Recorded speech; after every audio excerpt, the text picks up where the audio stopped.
muwaadin ma ku baraarugsan tahay in ka shaqaynta nadaafadu tahay ka hortagga xanuunada iyo nabaad guurka deegaanka ayna nadaafad xumadu sababto caafimaad darro weyn oo ku baahda bulshada dhexdeeda fadlan ka shaqee nadaafada iyo bilicda deegaanka aad ku nooshahay hooyo aabe walaal ganacsade iyo mas'uul fadlan bilow inaad ku dadaasho ka shaqaynta nadaafada halka aad degan tahay kuna beer dhir iyo ubaxyo sare u qaadaya bilicda deegaankaaga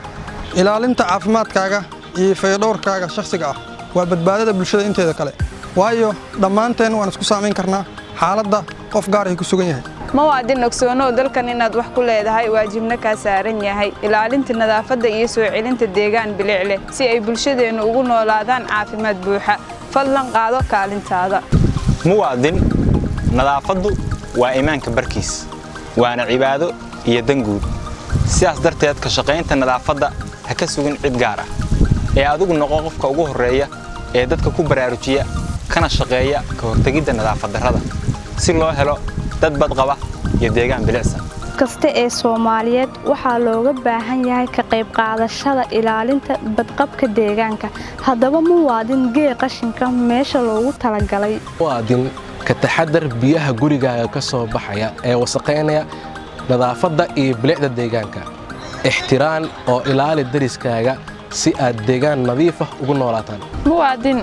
aad bay u xuntahay in qashinka aad ka soo saarto gurigaaga ama goobtaada ganacsi aad soo dhigtay jidka bulshadu marayso fadlan maaree qashinka oo ha ku shubin jidka